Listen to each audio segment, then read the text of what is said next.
this is a really important one for everyone to understand, because, first and foremost, a lot of people aspire to be a certain way, and they may see someone, they may follow someone on Instagram. Heck, they may follow me on Instagram and see my daily eating habits and be like, fire, I want to be like them, but it's just too hard. And for me to then think about it like in realistic terms, for me it's easy because it's been innate for me for so long. I know where to shop. I know what I want. I know like my cooking methods. I'm obviously different in the fact of being a chef. Obviously that does help. But what I think is so important is making those small little adjustments, as you just noted earlier, is vital. Some people say they need to go cold turkey. And if that is truly within your DNA, that's what you need, then hey, we'll make it happen. But I definitely recommend making slow, subtle changes over a period of time is much more sustainable.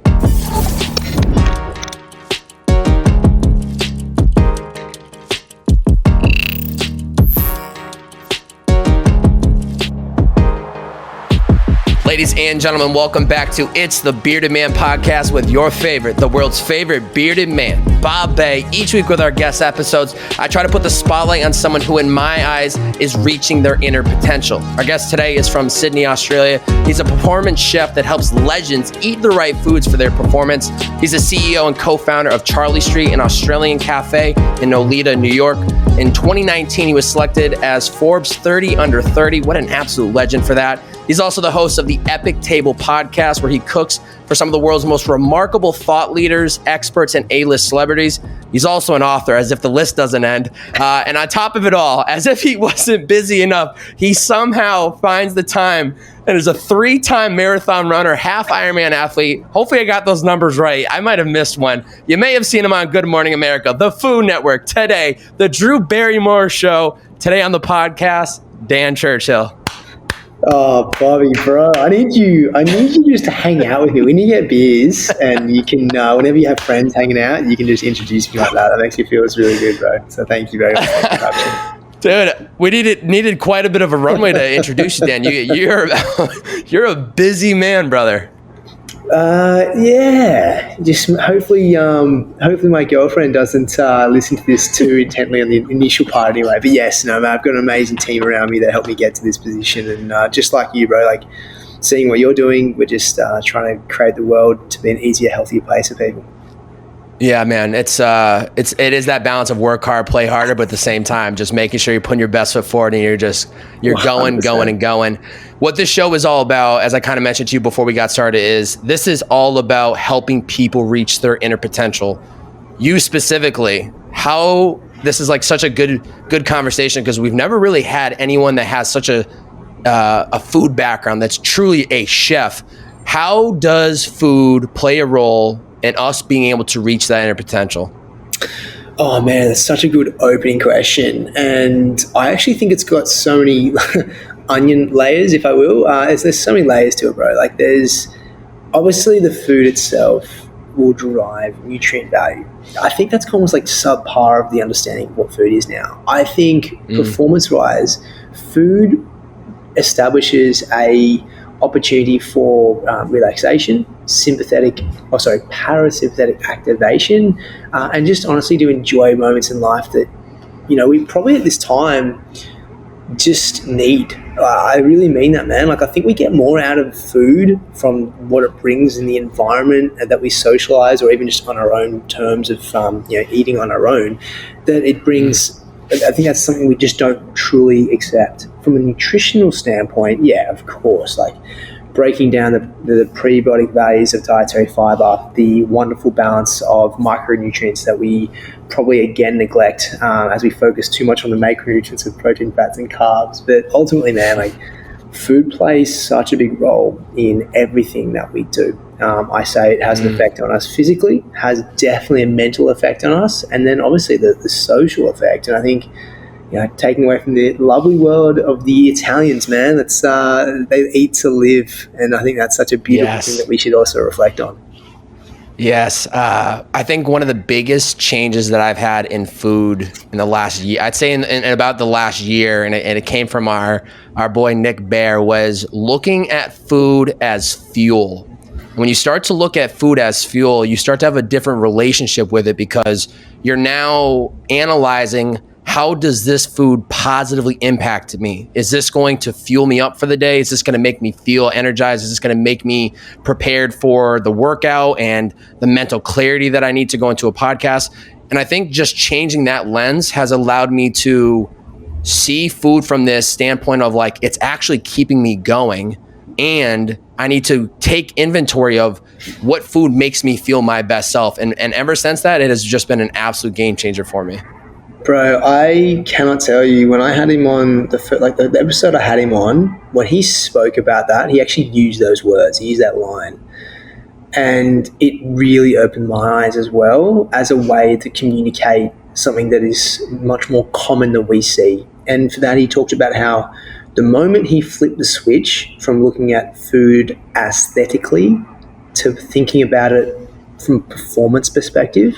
So as an example, the moment he switched to going, is this going to give me bigger shoulders, into like how quickly and how strong can I move myself, his life changed. And I think that's such a big one for us all to take away from, man, because personally, I've been kind of, I don't know, you grow up, everyone in this space, dudes, lovely ladies, whoever you are definitely in this realm of like, obviously you want to look good, you want to feel great, right? And too often we go on that edge of like, should I fast the next day as a result of having pizza the night before? Like, there's always that aesthetic aspect of what we do. But the moment you realize I'm actually eating for performance, all that stuff kind of goes, you don't need to worry about it, because you're fueling your body for what you need. And then ultimately you truly focus on what's more important. And then the aesthetics just naturally become, because you are so much more focused on what's more important, and it puts a positive perspective for yourself on what matters. Oh, that's so good, man. That's so good. I mean, I will be the first to admit that even there are times, right, where I'm like, I'm eating all the right foods, but I'm not seeing aesthetically the results that I want. But at the end of the day, I go, but how do you feel? You feel confident in your own skin. You have the energy to operate every hour of the day. You work out sometimes 2 a days. Like, that's all that matters, right? Like, I'd rather feel good about myself than try to cut and be, skin and bones to make all the muscles, rip out of the shirt. But then also at the same time, if I'm not feeling good about myself, how much is that going to ripple into all these other areas of my life? Mate, I have worked with a number of athletes now, and I guarantee you, I would say majority of my initial consultation with these awesome individuals is their perspective on food, and they always are undernourished because they're eating definitely insufficient amount to how much they're working out, but they're too focused on how they look. And I know that's such a well, you're not in their shoes, and totally, I try to put myself in their shoes, but at the same time, the moment we flip the switch and get them to eat performance, they start to feel better. And as a result, that has a direct correlation with the perspective they look into the mirror on. And so the reason why I bring that up is because it's so common for everybody. Everyone listening in right now, how often have you thought of how you look in the mirror, and the first thing you thought was like, oh, I should probably have less carbs tonight. You know what I mean? Like, there is that commonality. But instead of thinking, I need to support the amount of energy I've expended today through the right food, it's like, oh, how can I make myself look a little more shaped? And it's a simple thing, man, but we can go on for hours on this topic. I will 100% bring up studies and research on it. It's such an area that I'm so interested in, just because of the negative effects it can lead to. Yeah. How do you guide people in the sense of, with advice of there's so much noise about what diets you should be doing. These 10-week programs are going to make you feel your best self, that in reality, it's too good to be true. How can people navigate figuring out what dieting and what foods they should be eating, given there's just so many outlets and so many medias trying to tell us what exactly we should be eating? Yeah, man, there's a number of different ways we can approach this. I would first say the best diet is the one that is sustainable for you. And what I mean by that, it's the one that you're going to live with the rest of your life, because that's ultimately the best diet for you, right? So with that in mind, you can lose weight very quickly. We can get, fighters to drop weight very quickly. We can have people jump into a swimsuit competition very quickly. But what's most important? Is it most important the next 3 to 4 weeks, 8 weeks of your life? Or is it what is you actually have extensively? And so when it comes to this, whenever I'm looking at the right way to look at someone, you always should look at yourself as an individual. Not to say that you shouldn't try things, but just because your best friend has gone and done something does not mean that it's going to work for you. And conversely, just because it's going to work for you is not going to mean it's going to work for your best friend. So when you're breaking down your what you are eating, the time of day you're eating, and all the things around you that may have an influence on what it is you're eating, truly just remember yourself as an individual. We have so many parameters to us. Yes, we have DNA. DNA, you can be a twin and have identical DNA. There's studies out there that now show that even though you have the same DNA as your twin, you can have differing phenotypes, different physical characteristics. And that's just due to the environment you are surrounded by, because your gut microbiome and your microbiome in general is what has a more of a lasting effect on your differences, particularly physically. So leading to my second part of what we're talking about, that question, we now have the ability to actually break down what you have going on internally, whether it be through blood sampling or stool samples. We can now work out what you actually have going on internally and then tell you what you're deficient in and actually turn that around. So more so we're definitely seeing towards the latter stages, particularly with athletes and higher net worth performing individuals who definitely want to break down those true understandings of what's right for them. On a service level, I'll always say, number one, treat yourself as an individual. Doesn't matter what else is going on. Listen to your gut. Just because chickpeas are noted to be good for you does not mean that you have the ability or the enzymes to break them down. Now, more often than not, I'm a massive fan of chickpeas, but just so often people have like those, they have so much hummus. And I know people say this all the time, I had so much hummus last night. I'm like, and how do you feel? I'm like, I feel terrible. I'm like, oh, okay, we have to think about your legume intake. And so there's little things like that. But in terms of if people do want to learn more about some of those tests you can do, there's a company called Zoe. There's many of them. One that I like to refer to is Zoe. So go to joinzoe.com and essentially it's around $300, I believe. And what you do is you get your blood sugar done, your blood fat response as well. And then also you do a stool sample and it comes back with truly understanding who you are as an individual internally.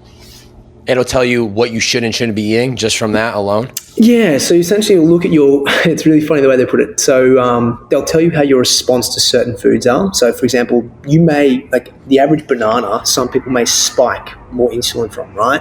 And hold that insulin for longer. And it's interesting, you look at that compared to other ingredients such as an apple, which is, retrospectively to an extent, similar in so many ways, or you probably refer to it like you bracket fruit under one thing, but some people for some reason will spike with apple but won't spike with banana as an example. But you'll be able to understand that. You'll also have to understand how you work with fat. You'll get a score and your score will reflect how you are responding to certain fat breakdown. It may be a very quick breakdown, it may be slow. And the best one is how they look at your bacteria in your gut. So they refer to your bacteria, your microbiome, as bugs. So what you can do is you go to bug, they look at it and they say you have X amount of good bugs, X amount of bad bugs.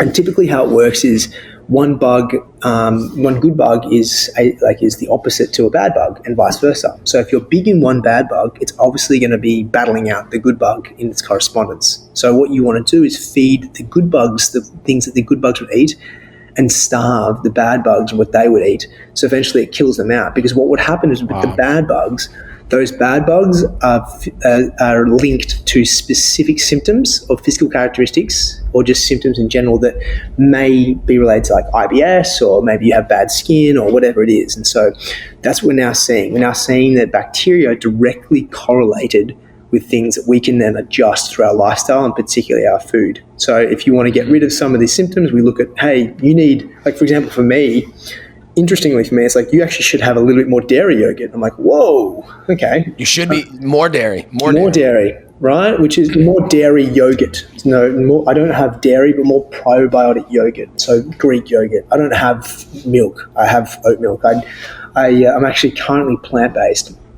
I'm doing a 10 saw week. that. What week are you in right now? You're Dude, a 10-week challenge. How many in? 10 weeks in, 8 weeks in of the 10-week challenge. How are we feeling? I feel great, man. I feel really good. Being plant-based, I think, is super achievable. I will say that being plant-based and getting enough protein when you're out is a challenge. But, as a chef and having the ability to access resources, it's easier for me to hit my protein goals when I'm at home. When I'm out and about and I go to a restaurant, yes, there's plant-based options, but they're not exactly high in protein. So that's where you struggle. That's where your challenge lies. But yeah, going back to what I was saying, so essentially there are commonalities with these good and bad bugs, which are good and bad bacteria, and ultimately what you're trying to do is you're trying to look for the right ones that are going to support you in the good ways, and by eating the right things, you actually kill off the bad bugs and promote the good ones. What was the website you had said? It was zoe.com? I just want to make sure I have that linked up below. You're right, man. It's called joinzoe.com. I think you get a discount. So I'm going to have to get this for you, bro. I think it's Chef Please. Dan or Chef Dan 10, and you get a discount by using my code. Apologies. Yeah, you don't need to know right now. We'll have a couple weeks before this comes out, and I'll make sure to follow up. But that's definitely something that I want to have linked up below for people to check out if they're interested in it. The word I'm hearing that you've said multiple times, and I think everyone's very aware of it as of probably the last year, is gut health. And I tried reading one of the books that I think you had recommended on a podcast called Fiber Fueled. And man, it is tough for me to get through because it's just foreign language. And I've honestly just given up. I have the book there for when I need to pick up from it. But I just was reading and felt like I was reading words and not really getting it. So I'm curious if there's a way to really keep it super high level for the average listener or that doesn't have context. I know when we're talking gut health, it breaks into the 3 categories: prebiotic, probiotic, and postbiotic. How does this all play a role in our overall well-being and health? Yeah, great question, man. And Fiber Fueled, for those who are keen on learning gut health, it's still to this day the number one book that I recommend for it. As dense as it can be, you just picked up on one of the reasons why it talks about the best formula ever when it comes to gut health. So Dr. Will Bulsiewicz, shout out to you, bro. You're a legend.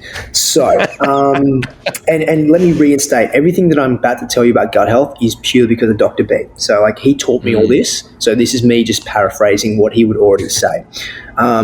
So effectively, man, you're right. Prebiotics, which are dietary fiber, are consumed by our probiotics, the microbiome, and as a result, they create a superpower called postbiotics or short-chain fatty acids. So let's talk about the first two for a second. Your prebiotics, your dietary fiber, very dominant in things such as plants or resistant starch. So that is a particular type of fiber. You've got 2 different types of fiber. You've got soluble and insoluble. Now, soluble fiber is something that your gut microbiome that the prebiotics actually take in. So, for example, your probiotics take in the soluble fiber and create that short-chain fatty acids. Your insoluble fiber comes more from the likes of your grains, such as your oats, all those kind of things, and they actually help your stool. They help the digestion of your stool. They help with the consistency of it as well. Whereas the dietary fiber that is soluble is something that's broken down by the gut microbiome and creating those short-chain fatty acids. Interestingly, the short-chain fatty acids are something that are very important to a number of things, particularly the gut-brain connection. And the best way that I put this is, in the book, Dr. B talks about your brain having security guard-like people at the best, hottest nightclub in town. All right, so they're the gatekeepers at the blood-brain barrier, and they allow the good things to go in, which are necessary for a lot of performance benefits, and the bad things to stay out. In order to get in, you need to make sure that you are supporting yourself with these awesome short-chain fatty acids. The name is butyrate. We'll call them the security guard at the front. So there's so many benefits to what they do. They also help the permeability remain in your gut lining. So they help prevent things from actually passing through that don't need to be passing through your gut lining, which is very important, obviously, with the sustenance of your gut. So those are short-chain fatty acids. Why a variety of plants is important is because each type of dietary fiber is related to a particular, is the is the specific liking of a microbiome. So what I mean by that is, just like we all have in life, like for me, I have my lovely lady, she's mine, no one else can take her, that she's my dietary fiber, right? And the same thing for, you know, other friends and family who have their own respective partners. So I don't want anyone else, I just want her. So if I don't get her, I'm not going to produce the goods that anyone else can potentially benefit from. So it's important that we have a variety of dietary fiber, because the more the variety we have, the more microbiome we feed. And the more microbiome we feed, the more diverse our short-chain fatty acids. So to put it real simple, this is why we need a variety of plants, because each plant has a specific prebiotic dietary fiber value. That dietary fiber value activates, or obviously is taken and consumed by a particular probiotic, gut microbiome, little legends, little warriors, and each one of those produces its own beautiful short-chain fatty acid style, and that in itself creates a multiple benefit. Think of it like this. If, we'll say, because the LA Rams just won, in order for Stafford to be Stafford, in order for Aaron Donald to be Aaron Donald, and in order for, I can't say OBJ because he got injured, but effectively, in order for them to perform, they need to be correctly looked after. And each of them, and they all have their own skill sets. Donald's there to get Joe Burrow. Stafford's there to feed OBJ, and OBJ is there to score touchdowns. You got Cooper Kupp there just doing his own thing. He's just an absolute anomaly. But they're all got their own skill sets. In order for them to do their job, they need to be fed correctly. And they all need to be fed specifically what they need. And so essentially the food is the prebiotic. They are the microbiome, and their skill set, their result, is the short-chain fatty acid. So hopefully that's a good way of putting it into perspective. Because if you all had Staffords, Stafford could definitely not get through the offensive line to try and break down a defensive tackle to get to the quarterback. Stafford could not, he may be able to catch the ball, but he can definitely not run like OBJ can. And OBJ, as good as he is, can definitely not pass rush. So my whole point is that's why you need a variety of dietary fiber, because you have a variety of warriors, which means you get a variety of benefits. Is there any, now as we're talking about the variety of plants, right? What's the simplest action item somebody could take? They need to have a little bit of spinach, a little bit of this, a little bit of that, or like how do you determine which are the plants that you should be eating? Dude, honestly, like it's a great question, and I love answering like this. But it's specific to every single person. It is, but also it's more, I guess, a case of each person will respond differently to. They may have a better response than others. But ultimately, look at your week. Even just look at your day and think about your plates. And on your plates, what colors are you lacking? Are you lacking a red? Are you lacking a green? What are you lacking? Because the colors are directly related to the pigments of those colors, are directly related to the nutritional value of the wins of those dietary fiber. So ultimately, without them, that's why you need to have a variety of color. We talk about that. Each color responds to micronutrients, which can in turn include dietary fiber. So in answer to your question, how does someone just simply add a few things? Try and add 2 to 3 more colors in your day. That's all it is. At the end of the week, look at how many extra colors you've had, and you'll be surprised how much extra fiber you're providing. I definitely see these days, bro, that like most people, particularly around breakfast and lunch, more or less, people having the same things. They'll go to they'll make their own breakfast. They'll probably go to the same lunch spot, get the same bowl, which may already have a variety of color in it, which is great. But there's nothing wrong with that.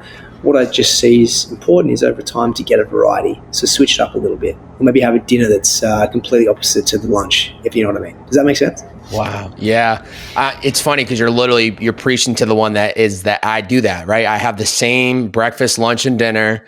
And honestly, just hearing you talk about it, I'm lacking colors. Like my lunch and dinner are the same. It's rice with chicken, or it's rice with chickpeas, and then mix in sometimes some salsa or some corn, but it is lacking vegetables and plants. And it's clear to me.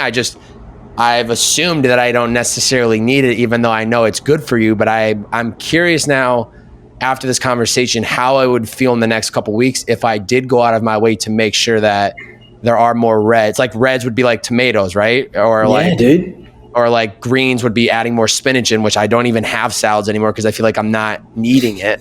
But you're literally you're preaching to the one that needs to like actually take this advice and this conversation and put some action towards it. Yeah, dude. Like I'm a big fan of. I'm always like trying to. I mean, we talk about Nick Bear, right? He's always about going one more. Like, I think I should start a whole thing for him saying, eat one more, because it's like adding one more color to your day, right? Adding one more element, just trying to do one more dish. Like, that's all it is. So you could already have, I mean, you don't have to have a salad to get more color. Like, you can have a sexy grain bowl and then just add spinach to it or add tomatoes. Like, it's, I know we're all time poor, and I'm the first person to say sometimes my bowls are what I call combi bowls, where it's just a chop mix of everything. You just put it in a bowl and like game on, but it's guaranteed to have a variety of colors. It's how I, as you call it, dude, it's how I dial in. You know what I mean? I get dialed in that way. Quick break from today's episode, and then we'll get right back to it. Today's episode is brought to you by the Stay Dialed In app. That's right. We launched an app at the top of the year. This app is built to help hold you accountable towards the goals and dreams in every area of your life, whether it's finance, whether it is relationships, career, mental health, wellness, you name it. That is what this app is here to do. This is the very beginning stages of what I think could be an incredible chapter. There are private videos on there that you will not see or hear anywhere else other than the app. There's a community there to support you. There's notifications that go out.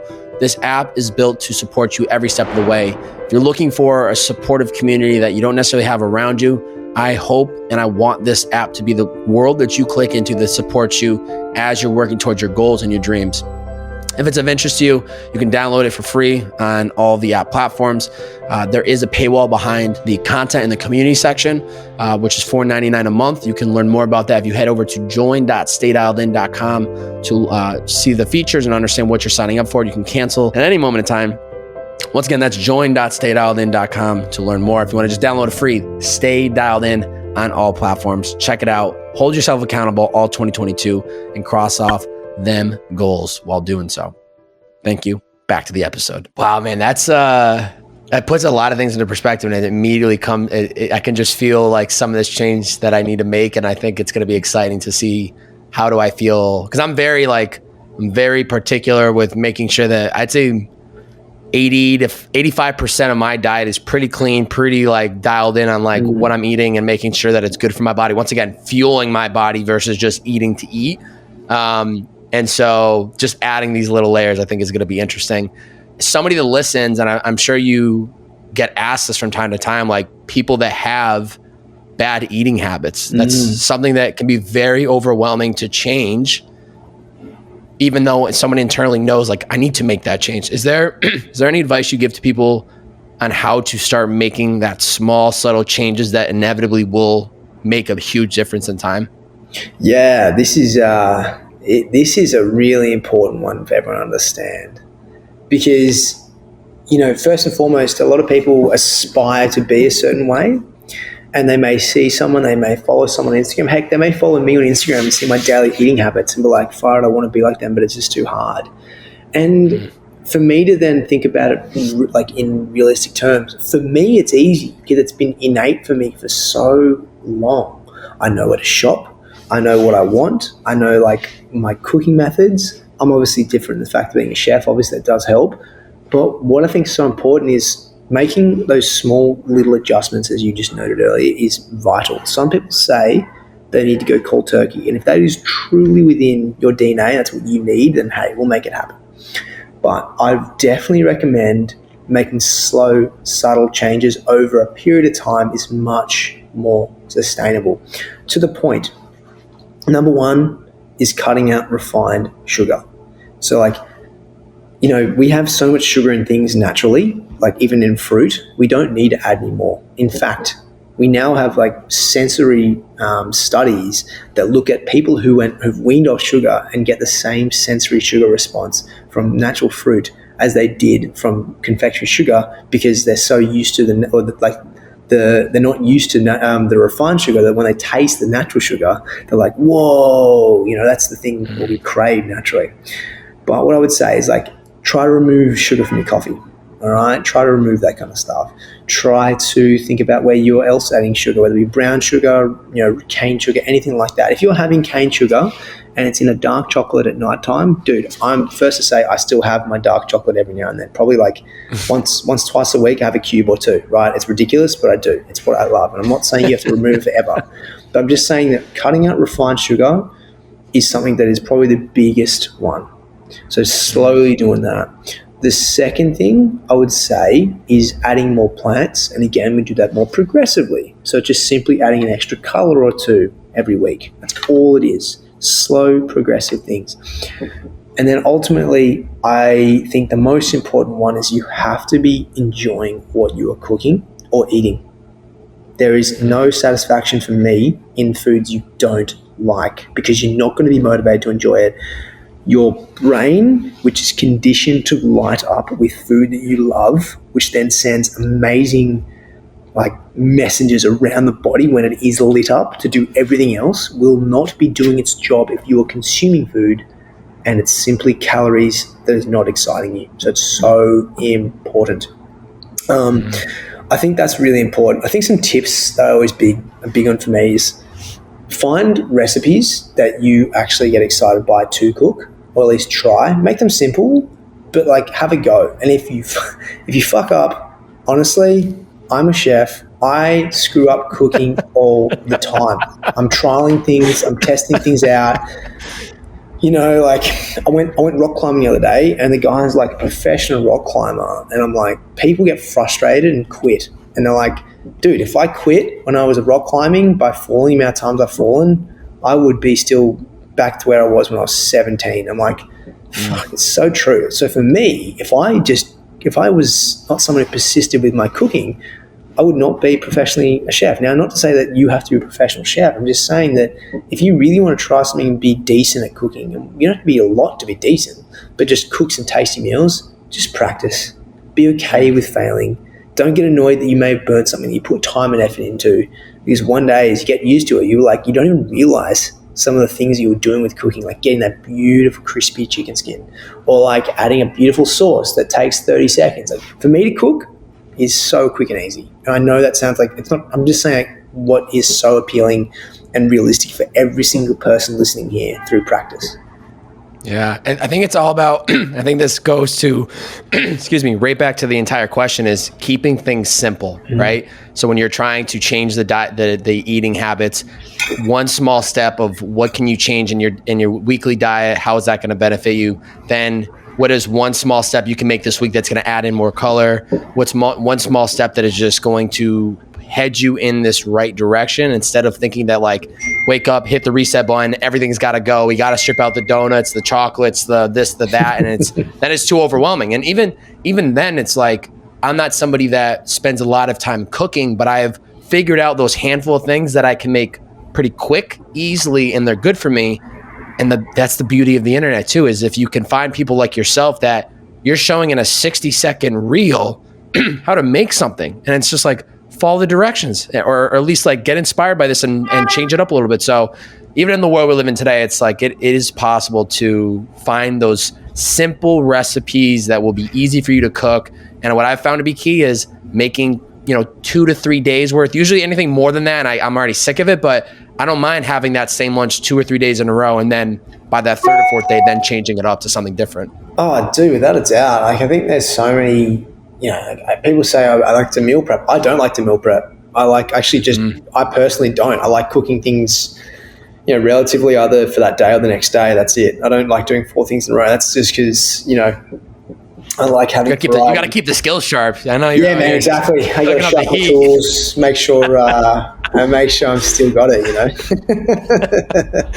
Hey, one thing I really, really got me fired up about doing this podcast with you, man, and it speaks to just, I think, so many of the people that listen to this podcast. Like, you can't be put in a box in the sense of like, you do a lot of different things. Obviously, we've just spent most of this conversation talking about food and how that directly impacts you. But what I really admire about you is you're also the co-founder of Charley Street. You're a content creator. You're a podcast host. You've written books. You're an athlete. I'm curious, how are you able to spread your energy so evenly across all these different aspects of your life? Dude, You don't even know, do you?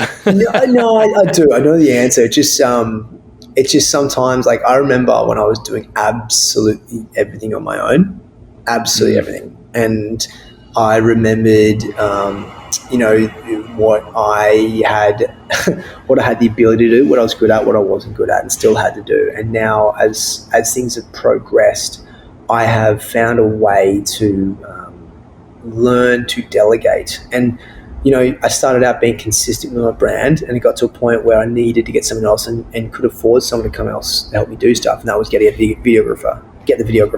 Then I needed the space, so we built out the studio kitchen. And then you get to a point where, like, between the content side and the podcast side, you build a media hub. And from that, you've got a team that's building out content and plans, and everything's not perfect. But I would have to say the reason why I am able to do so much is not because I have just the team, but because they are all bought in. They are all dialed into what it is we are trying to achieve with my personal brand and the company.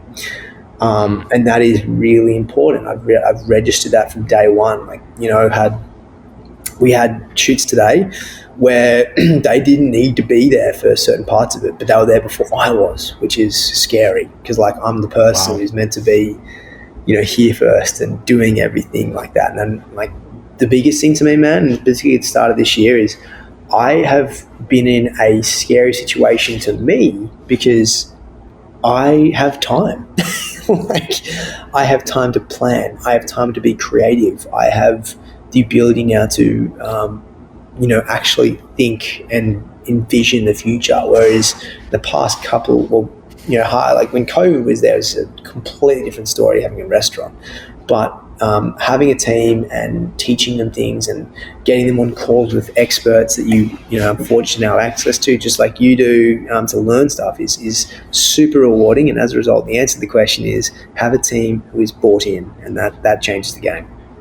Yeah, that's so beautiful. That's as we were talking about before with Nick, like, that's so clear about his team that it's allowed him to then see everything from a higher level and a bigger perspective, but not to discount the credit of what it took him to get to where he is today and what it took you to get to where you are today, where you had to start with that inner belief that you trusted and believed this is where you're going, this is what you want to create, and those small little daily steps just stack up in time, and then we see where you're at today, but we don't realize that it's just been a very small incremental build where I reflect and I think about who I am today. And the only reason I've gotten to this place in my life is because I'll add in something new. It's kind of similar to what we talk about with the dieting. I add in something new that's so foreign and new to me. I work on it. I get it dialed in. I then add it to, like, my habits where it's like non-negotiable. I just do it. Then I add the next thing. Then I add the next thing. And then with time, it's like, this is who I've become, So I think it's just a testament to you of that ability to continue to show up and stay consistent. And it's incredible to hear that, you've built a team around you. I did listen to both Bear's podcast this morning and Rich Roll's. I love that you had Rich Roll. Huge fan of him. And there was one thing that he talked about that really caught my attention, was that now he's in a place in his life where he builds in breaks. He was talking about how he's pretty much spent 7 years head down building his podcast, and now he's been able to build breaks in his life. Kind of going off of, you now have a team, you have this time to think bigger and be more creative of, like, where we're going. Have you built breaks into your own life to make sure you are having balance, or do you feel like it's just kind of this flow and you just take on things as it comes, and if you have a time, if you have a couple hours off, you enjoy it and you get right back to it? Like, how do you make sure that you're having balance? Yeah, man. So first and foremost, like, I'm a big fan of Nick, and I'm just a huge fan of Rich. So I was, I'm so blessed to have him in my life. And you probably could tell I was just, like, so stoked to be talking to this dude.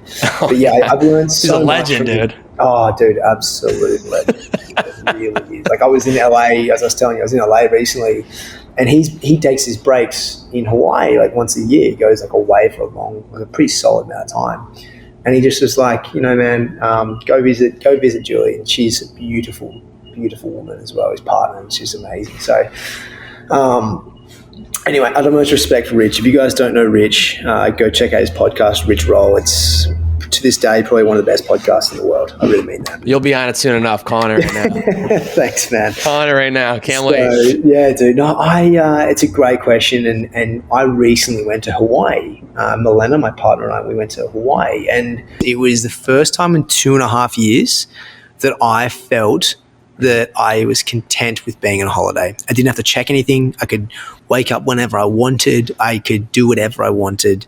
And that was an amazing feeling, man. Going through COVID with a restaurant combined with the content team having to just run on fly by the seat of our pants.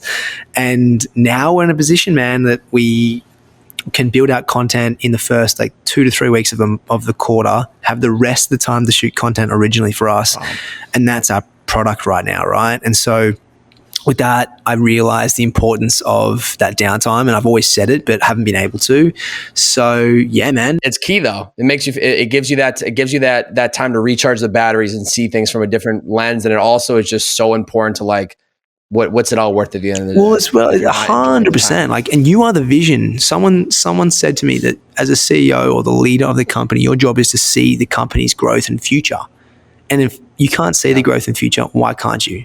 And so is it can you not see 6 months ahead? Can you not see 3 months ahead? Can you not see 2 weeks ahead? What's stopping me from doing that? And now I can see the future. I can really see it. And it's those trips that allow me to do it. Allow me to write, allowed me to storyboard, allowed me to be creative, allowed me to throw out the weirdest ideas ever. But ultimately, I like scheduling those in now, 2 to 4 times a year to really help me, whether it be a weekend, a 4-day weekend, a week, or a good 2.5 weeks somewhere. It's something it's a non-negotiable from now on. So good, man. I'm the biggest advocate for making sure people have the time to relax and recharge, and it's so beneficial to us. We're gonna get into the 5 final questions. These are just 1-sentence answers, so let's drop into it. First question for you: how can people learn to give themselves permission to follow their interests and ideas? Oh man, permission to get. Okay, you know what? That's such a good question, dude. I think I'm a big person of action steps and doing, right? So giving the permission is something that people hear and think about all the time, going, I should do this, I should. And the idea behind something that they envision and dream is only this far away. And by this, I'm holding my finger and my thumb only half an inch away. And it's all because of your mindset. So all it is switching the gears, and it may take you listening to an episode of a podcast, or it may listen to hearing someone do something very inspirational, but you can do it. You can achieve it. It's all about switching the mindset. It's so beautiful. Question number 2, if you could go back and tell yourself one piece of advice at any point of your life, what would it be and when? It would be when I was introduced to my manager at the time, who said to me, I want to take you to America. And I was like, yes. And so my advice would be, as a result of that, to simply keep doing whatever you are doing and believing in yourself, because I don't regret the mistakes I've made. I don't regret the fails I've had. They've only helped me develop who I am, particularly in professionally and a business sense, and led me to where I am today. So, I think my advice to any point of my life would be just to continue to stay the course and do what you're doing. It's not a case of I need to learn the mistakes. I really do. I don't want to not have those moments that I needed to miss, because ultimately it wouldn't have developed into who I am today. Such a good perspective. Question number 3: what's an area of your life you need to put more effort into? Ooh, I would say, selfishly, I probably could be doing a lot more. Okay, so I'm currently learning Italian, and that's something I should probably put more effort into, which is me time for me and learnings. I said I would do that this year, and I have, and it's only been 6 weeks, but I wanted to be doing more. So I think personal development even more. So that's probably where it is.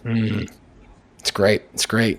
4th question for you: what is the first step anyone can take to reaching their inner potential? Oh, man. I love this. I just did a podcast on personal branding, bro. And I said to reaching your inner potential is commonalized by three things. Know your value, right? Know what your core beliefs are. 2 is be consistent by taking 3, action. So if you know what your core value is, you know what necessary action you need, but you need to be consistent. So all those 3 things need to work in themselves. And that doesn't have to be just to building a personal brand. It could just be for doing something that you want to be achieving. And that's all it is. So be consistent with your action around the core values that you have within yourself. Last question for you. Somebody that's listening in the last 40 plus minutes of this podcast, what is one challenge you have for the listener today after they wrap up listening to this episode? They have to try and speak with an Australian accent for the entirety of their day. I fucking love Australians, my friend. I absolutely love it. Dan, you're an absolute legend, man. Just big fan of you. I think you're leading by example that you can do a lot of different things in your life and still have a way to balance it all. But the amount of perspective that you brought today with just how we can change our viewpoint on food and what are some of the tips and tricks that we can start incorporating us, which then allows us to feel our best self is really, really important. So, I know you're a busy man. I know you got a lot going on, but know that, excuse me, I sincerely appreciate you taking the time to carve out being on the podcast today. Bobby, I was genuinely so excited. I'm devastated we have to cut ties now, man. I'm happy to come back on anytime and just, even if we have the microphone off, just to have a yarn. You're a great bloke, dude, and you keep doing what you're doing, dude. Well, I appreciate it, man. Next time you're in LA, we're gonna have to get after it. I got some weights here you can throw around and get in a run, and we'll enjoy it. That sounds like a great sweat session, bro. Well, Bobby, mate, absolute pleasure, dude. Everyone, make sure you subscribe to this podcast. If this is the first time listening to it. Leave a review for Bobby as well, because it definitely helps. And make sure that you share this one with anyone you think is gonna absolutely benefit from. Bobby, you're an absolute legend, bro. Thank you, brother. I appreciate that. Ladies and gentlemen, if you enjoyed this episode today, please screenshot it and whatever platform you're listening in on, post it to your IG story. Tag Dan. He's at Dan_Churchill on IG. Tag me at Bobbbaaaay. That's B-O, 3 B's, 4 A's and a Y. Share out the podcast on your IG story. Let us know what was the biggest takeaway. How did this episode change your perspective? How are you going to start looking at food a little bit differently than maybe you had before listening to this episode? Linked up in the description below. I will also have his YouTube channel, his personal website, danchurchill.com. If you are in the New York area, you can visit Charley Street, which is 41 Kenmore Street, I believe. Kenman, nailed it. Is it Kenmore? I'll have that linked up below. And then as well as, too, if you're a listener of a podcast, check out the Epic Table with Dan Churchill on all podcast platforms. That will be linked up below. Dan, you are an absolute legend. Thanks for being on the show, brother. Thanks, Bass. Appreciate you, Bobby. You got it. Ladies and gentlemen, it's the Bearded Man Podcast. See ya.